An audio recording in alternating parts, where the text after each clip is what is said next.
جادوگر ایسا نہیں کہ اپنے پاور سے نقصان پہنچاتا ہے، اس نقصان کا پہنچنا مکتوب ہوتا ہے اللہ کی تقدیر میں، وما هم بضارین بہ من احد الا باذن اللہ،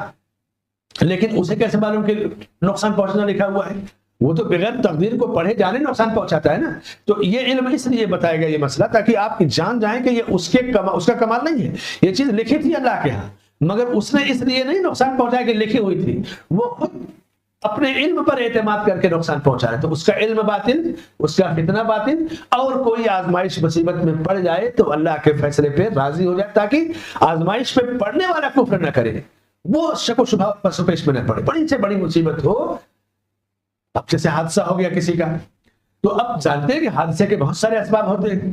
گاڑی بگڑ گئی ہے، گاڑی میں بریک فیل ہے، یہ چیک کرتا وہ کرتا، لیکن اطمینان کیسے ہوگا آپ کو؟ اللہ کی تقدیر میں چیز مکتوب تھی، موجود تھی۔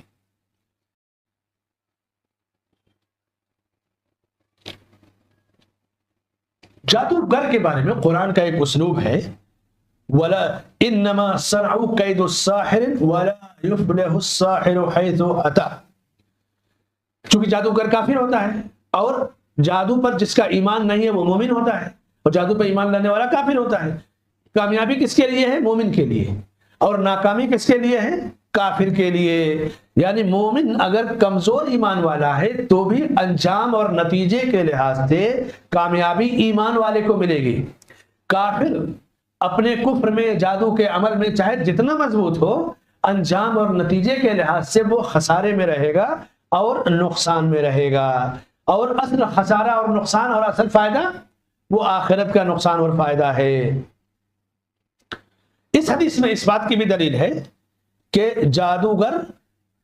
کافر ہو جاتا ہے، من بدل دینہ فاقتلوہ، اللہ کے رسول صلی اللہ علیہ وسلم فرماتے ہیں کہ جس نے اپنا دین بدل دیا اس کو قتل کر دو۔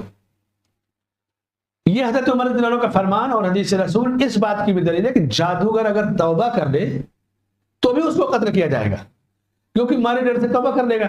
پھر وہی فتنہ پھیلائے گا، تو اس کی توبہ اس کے اور اللہ کے درمیان ہوگی، لیکن اسے زندہ اس لیے نہیں چھوڑا جائے گا کہ زندہ چھوڑا جائے گا پھر خاموشی سے اپنا کام کرے گا، پھر پکڑا جائے گا پھر توبہ کرے گا، تو اس کی توبہ اس کے اور اس کے رب کے درمیان کی آخرت کی سزاؤں کو معاف کرنے کے لیے، لیکن دنیا میں اس کے فتنے سے بچنے یا بچانے کے لیے اس کی سزا یہ ہے کہ اسے قتل کر دیا جائے گا، اس لیے کہ شرعی حدود یہ ساقط نہیں ہوتی۔ جیسے کسی نے چوری کیا، توبہ کر لے اللہ معاف کرے گا، لیکن جب خلیفہ اور حاکم اور قاضی کے پاس کیس پہنچ جائے گا اور وہ اعتراف کر لے گا